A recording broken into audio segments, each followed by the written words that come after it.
cómo evalúas los 100 primeros días de la estrategia de seguridad, Ulises.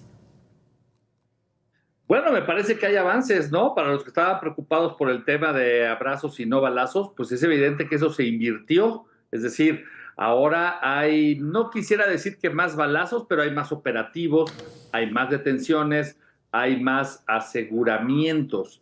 Por supuesto que el tema de seguridad va a ser un reto permanente y ahí están los números de lo que hoy anunció Harfush en la mañanera respecto de lo que han decomisado, de las armas que han decomisado, del fentanilo y de más de 500 generadores de violencia que han sido detenidos. Obviamente no se va a notar en la percepción, la gente se sentirá igual pasado mañana, pero este es un trabajo de tenacidad y de ir hacia el futuro. Lo más importante, yo creo, es que se cambió la estrategia y la narrativa sobre el tema de seguridad. ¿Coincides, Luis Miguel? ¿Cambió la estrategia y la narrativa? Sí, no solo es un cambio de narrativa. En esta frase que con frecuencia se usó en campaña, que era continuidad con cambio, yo diría que en este caso vemos más cambios que continuidad. Hay mucho más enfrentamientos, pero además hay mucho más resultados si queremos ver, por ejemplo, detenciones. Los números no son míos, son de Pérez Ricard en un artículo que publicó en Reforma. Es el doble de detenciones. Hay más decomisos de drogas, hay más decomisos de armas. Y yo diría, coincido con Ulises también creo que incluso en algunos casos el que haya más violencia tiene que ver con que efectivamente hay un combate más duro. Yo diría que el cambio más relevante es que hay un líder en la estrategia de seguridad visible, es un líder civil. Refiero a Omar García Harfuch. Me parece que para lo que muchos criticamos que es militarización, ha sido una buena señal que el liderazgo de la estrategia de seguridad esté en un civil. Claramente es el personaje central en la implementación, la estrategia de seguridad, y creo que el tema de percepción no es solo de percepción. Hay estados que se ha deteriorado mucho la condición. La propia semana pasada, Sí. el propio Harfuch se refería al caso de Tabasco. Tabasco pasó de ser un estado estaba abajo del promedio en temas de violencia e inseguridad a estar delante en la parte alta de la lista. Tabasco, Chiapas, Sinaloa, Guerrero, supongo que también ahí podemos centrar un poco la atención y no sé si son hechos aislados o también hay que ponerlo sobre la mesa. Va creciendo el número de estados que representan un foco de alerta, Luis Miguel. Creo que no es solo un asunto de percepción o de narrativa, sino hay que ver que somos un país, un territorio muy diverso. Quienes vivimos en la Ciudad de México vivimos en una zona relativamente tranquila, relativamente incluso frente a estados vecinos muy cercanos, caso de Morelos. Entonces yo diría, cuando hablamos de inseguridad, probablemente la pregunta casi de control obligada es ¿y dónde vives? Para saber Claro. qué vamos a contar. Ulises, con la llegada del presidente Donald Trump, evidentemente la agenda de seguridad pues, se va a calentar mucho más. ¿Cuáles son los retos precisamente para manejar un discurso acosador con un presidente acosador, pero también con una situación de narcotráfico, en este caso binacional, pues que puede poner en entredicho la estrategia del gobierno de la presidenta Sheinbaum? Yoli, tenemos en el norte un vecino que se va a convertir en una especie de, sí, eso, un presidente, el presidente obvio de la potencia más grande del mundo, en un presidente acosador. Y yo creo que a los acosadores hay que denunciarlos, contenerlos, darles información y no engancharse. La estrategia que implementó Canadá ya vimos que fue un fracaso, prácticamente le costó el trabajo al primer ministro Trudeau, por quedar bien con Trump. Esa no es una ruta. Me parece que la presidenta lo ha hecho bien, con serenidad. Quizá a mí en lo personal me gustaría un poquito más de contundencia en las respuestas, pero ok, la presidencia de la República quiere irse despacio. Faltan 4 años, tampoco hay que quemar toda la gasolina de entrada. Sin duda van a ser 4 años con mucha presión para México. Yo agregaría que afortunadamente Trump está abriendo tantos frentes en el mundo que tampoco nos sintamos el ombligo del planeta. Pero somos vecinos, Europa, ¿no? Sí, pero no nos quiere comprar. A Groenlandia sí. No le llamó gobernador a Claudia, le llamó a Trudeau. No quiere tomar el istmo de Tehuantepec, quiere el canal de Panamá. No, hombre, la cantidad de enemigos que se está haciendo Trump a nivel mundial nos va a poner en ese cajón, pero no vamos a ser afortunadamente el centro de todo. Claro, lo que nos importa está aquí. Yo veo absolutamente inviable el tema de, ya no hablemos de invasión, eso es absurdo, pero el tema de los grupos de élite que van a entrar a Badiraguato para llevarse al hijo del Chapo, ok, que lo intenten, como si no lo hubiera intentado ya México. Eso sería un desastre. El único tema grave que puede ser implementado de manera persistente y con cierto nivel de efectividad, yo creo que es el más sencillo de todos, deportar migrantes. En ese tema sí se tiene que tener lista la frontera norte para recibir a miles de compatriotas en caso de que eso suceda. Me parece que ese es el punto más grave. Lo demás es retórica, lo demás es rollo. Trump se va a entretener en otras cosas, espero pronto. Y México tiene que mantener pues la sabiduría que ha tenido ojo, yo creo que somos el país que mejor ha lidiado con Estados Unidos, por lo menos en los últimos 100 años. ¿Ok? Nos hubiéramos podido echar una guerra en cualquier momento y hemos sobrevivido a toda esta tensión durante décadas. Luis Miguel, te lo planteo no solamente desde la arista de seguridad, con los puntos que ya pone Ulises, sino también desde el punto de vista económico, arancelario y las deportaciones, por supuesto. Quiero empezar, claro, me sorprende, a lo mejor es el fenómeno del Año Nuevo, pero coincido mucho más con Ulises que otras veces. ¿Será el espíritu? No, a ver, creo que efectivamente vale la pena ver a Trump en el mundo para ver dónde están las amenazas de Trump a México. Probablemente la pregunta que empezaremos a resolver a partir del 20 de enero es ¿qué lugar de la lista ocupa México, de la lista de Trump ocupa México? Si no somos uno de los 5 primeros, estaremos en el lado más afortunado. Si somos uno de los 3 primeros, creo que la tenemos muy complicada. Tú decías, Joely, me parece que es muy relevante, ¿qué pasa con los temas económicos? El gran reto que va a plantear Donald Trump es que va a revolver los temas. Uno de los grandes éxitos de los gobiernos, yo me atrevo a decir desde Salinas hasta López Obrador, es que lograron decir, hay un carril económico que es tan claro lo que ganamos colaborando que más vale no mezclarlo con temas muy delicados, muy complicados, como migración, como seguridad y otros más.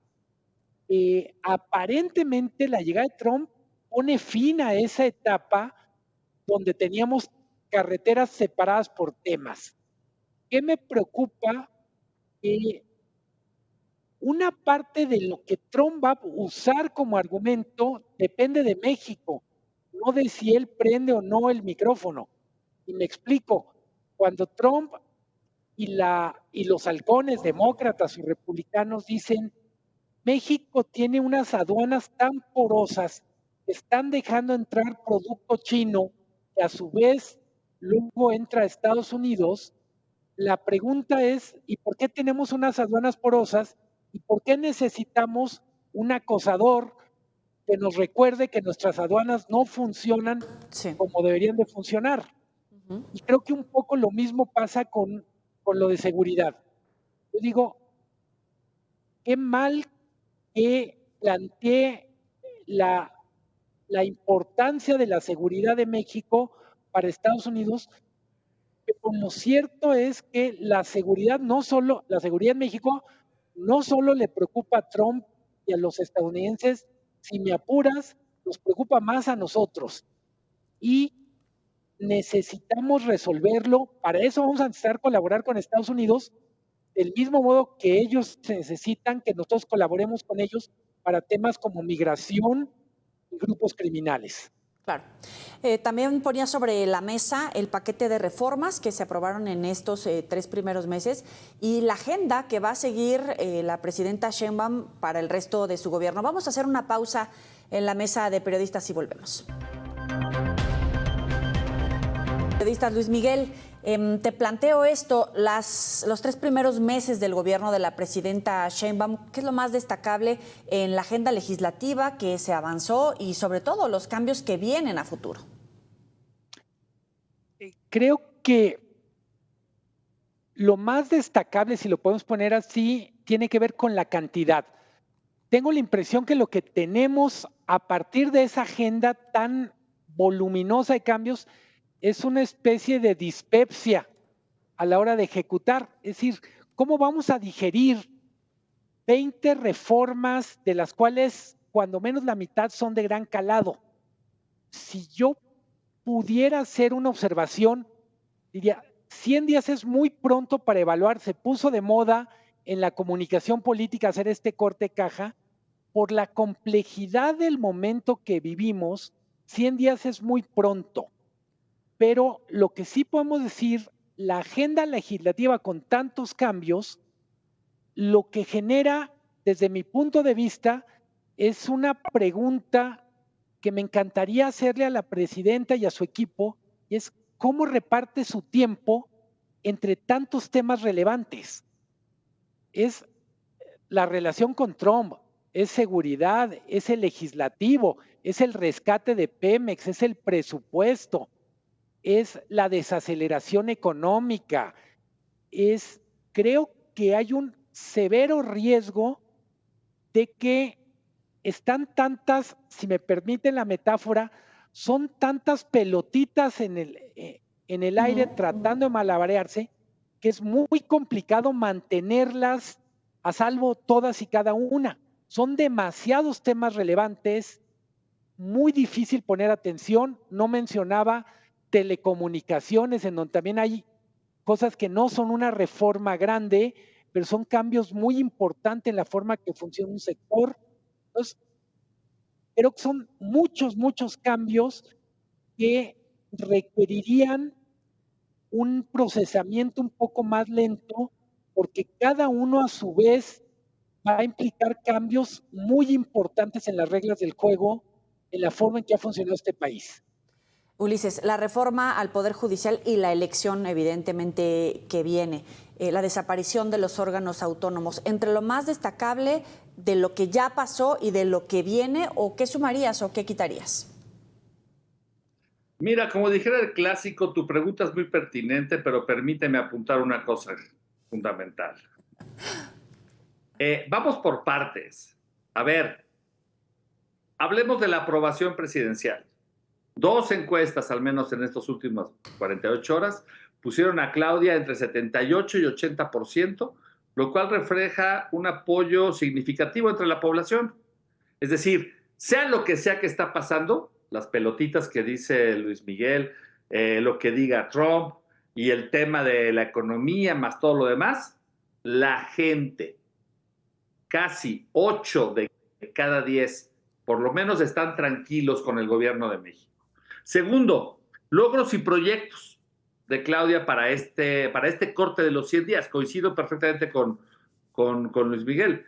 Es muy pronto, pero las bases que están sentadas, ¿cuáles son? Sheinbaum anunció, por supuesto, el proyecto de trenes, por supuesto, la plataforma digital de seguridad. El tema de la desaparición de los autónomos, ya denlo por hecho, se acabó, no es más tema, no va a pasar más nada con eso. Vayámonos a temas económicos que le gustan a Luis Miguel. Desarrollo automotriz. Se presentó, desde mi punto de vista, una presentación casi de preparatoria de lo que quieren hacer con un coche eléctrico, pero por lo menos hay la intención de hacer un coche eléctrico, ¿ok? Y eso va a mover la economía en un sector hacia esa dirección. También están los programas sociales que están garantizados, que son un éxito y que se multiplicaron. Veamos cuáles son las críticas y desafíos en estos 100 días. Por supuesto, en primer lugar, la inseguridad. Omar García Harfuch tiene en sus manos, en su equipo, en su proyecto, lo voy a poner en términos políticos de este tamaño, la continuidad o no de la 4T, porque si no refleja o no actúa o no recomponen el tema delincuencial y lo regresan, no se va a acabar el narcotráfico, pero si lo regresas a un modelo mucho más acotado, va a haber 4T para tercer y cuarto piso. El desempeño económico. Ahí Luis Miguel es mucho más analítico en ese tema y lo conoce a fondo. Yo puedo decir simplemente que independientemente de los datos que hay, sé el tema del PIB, el tema de la deuda, y a pesar de las críticas, digamos que hasta ahorita no se ha presentado nada de lo que han dicho. El dólar está en 20 pesos y algo más. Vamos a ver cuáles son los resultados tangibles, pero eso sí, no es tema de este programa y de este momento porque no ha pasado nada hasta este punto. ¿Y cuál es el futuro después de los 100 días? Yo pienso que los próximos meses Sheinbaum tiene que resolver muchos de los temas que están presentes, tiene programadas muchas reuniones clave que tienen que ver con distintos actores políticos, es recomponer el poder hacia adelante. Tiene temas críticos que abordar, como, insisto, el tema de seguridad y presupuesto, y su gobierno va a enfrentar el reto de consolidar, por supuesto, pues los avances logrados hasta el momento. Es ahí donde se va a medir realmente lo que pase. La próxima conversación de balance sobre el gobierno de Claudia Sheinbaum la tendremos seguramente en este programa cuando cumpla un año en el gobierno. Y cuando lo cumpla el próximo 1 de octubre de este año, entonces diremos qué de todos estos rubros se cumplieron y en cuáles se fracasó. El estar hablando en el pantano, en la rumorología, en lo que le encantan a muchos que comentan sobre lo que viene, como el desastre que viene, la verdad es que es un poco cansado. Luis Miguel. A ver, otra vez coincido con Ulises. No, se acabó. No, a ver, es que son muchos años de discutir como para terminar en esto. No, a ver, creo que es muy, muy importante de verdad reiterar, es verdad, los primeros 100 días han sido 100 días en donde ha tenido la capacidad Sheinbaum de mantener viva la expectativa de que las cosas pueden mejorar. Ella misma lo decía, me tocó entrevistarla 2 o 3 veces en campaña, ella decía, me queda claro que vamos a tener que entregar resultados. Decía Ulises, es seguridad, yo diría es salud, hay expectativas importantes, por ejemplo, en el tema de abasto de medicamentos, por ejemplo. Entonces, yo diría, necesitamos más tiempo para evaluar. Lo que sí creo, cuando decimos es que la 4T se parece al PRI en muchas cosas en esta parte del modelo de partido único, el PRI tenía desde mi punto de vista una cosa muy sabia en el cambio de sexenio, y es que el presidente entrante tenía el derecho de cambiar baraja más rápido. Aquí me parece que en algunos casos los riesgos de Claudia tienen que ver con esta narrativa de yo soy la continuidad. Pongo el caso clarísimo de Pemex. Pemex a estas alturas es más un pasivo para el gobierno que un activo, y me refiero solo a ingresos contra gastos. Durante muchísimo tiempo los presidentes volteaban a Pemex literalmente como quien voltea con una vaca lechera a ver cuántos litros le puede sacar por día. En este momento, la vaca lechera está enferma y a la presidenta le toca asomarse a Pemex para ver qué va a necesitar para que no se le muera. No es un tema menor, en parte porque en la narrativa, sobre todo el sexenio pasado, se daba como hecho que el rescate de Pemex iba en marcha o ya estaba conseguido. No quiero, y en ese sentido retomo lo que dice Ulises, no es que se trate de pronosticar un desastre. En el caso de Pemex, hay deudas no pagadas a proveedores que en parte explican los malos números en Campeche, en Tabasco, etcétera. Dicen, tiene que ver con que se acabaron las obras emblemáticas, pero hay que recordar, Pemex debe 400,000 millones de pesos que no ha pagado. Hay empresas que literalmente están con el agua aquí, más que hundidas.